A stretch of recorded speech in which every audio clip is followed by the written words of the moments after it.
単独歩行者です。本日は行方不明店に行きたいと思います。行方不明店はその名の通り、行方不明に関する展覧会で、張り紙や掲示板、遺留品といった様々な痕跡を通じて、そこに浮かび上がる行方不明になった人のバックグラウンドや伝承としての行方不明のありようを展示しています。ちなみにこの動画のサムネイルを含め、行方不明展で紹介されている行方不明者は全てフィクションなので創作の必要はありません。というのも、本展示はホラーモキュメンタリー「かわいそ」の著者なしさんが手掛けた展示とのことで、本展示もフェイクなのですが、分かっていてもゾクゾクする内容です。展示の様子は後ほどご紹介しますが、その前に展示の情報をお伝えします。行方不明展は7月19日から9月1日まで東京都三越前福島ビルで毎日開催されています。入場券は2200円で、期間有効券と日時指定券があります。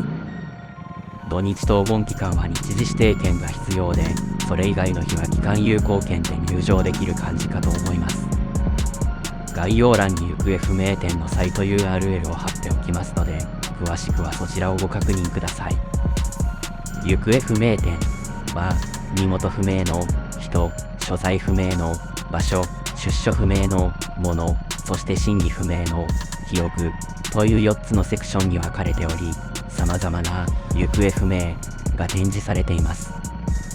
場所は日本橋三越前のビルですが、こちらのビルにはバイク駐車場がありませんので、バイクで行こうかと考えている人は周辺駐車場をご利用ください。こちらの日本橋兜町駐車場は施設からは少し離れていますが、バイクが止めやすくてよかったです。そんなところで到着したので早速向かいましょう。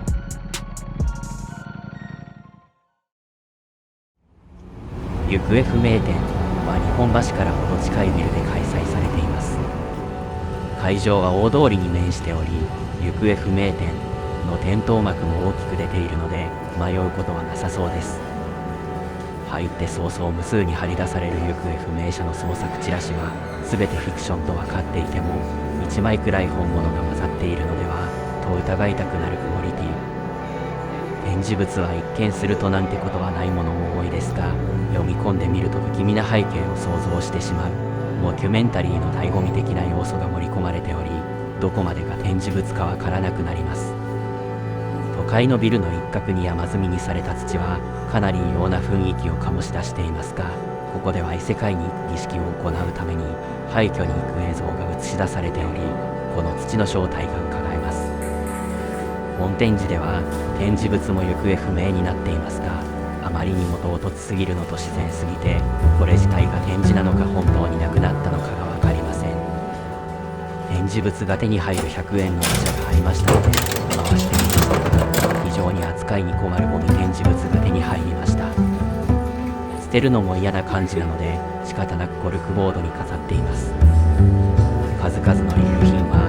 汚れ具合も相まってねっとりとした不気味な空気を漂わせています。ビジネスシューズを並べて壁に向けるのは反則だと思う。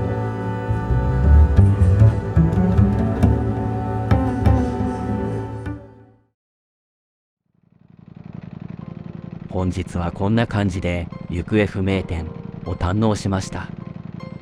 モキュメンタリー好きの私はすごく楽しめましたが、お化け屋敷的な恐怖ではないのと、人がかなり多くワイワイしていたので、恐怖を感じて暑さを吹き飛ばしたいというような人には向かないかもしれません。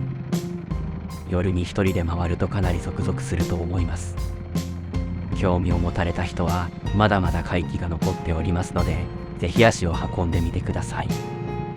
行こうか迷っている人は行方不明展の特番が YouTube にアップされていますので、そちらを一度ご視聴いただくのも良いかもしれません。動画 URL は概要欄に貼っておきます。また動画も上げますので、チャンネル登録していただけると嬉しいです。X や Instagram もやっていますので、そちらのフォローもお願いします。では、また次の動画で。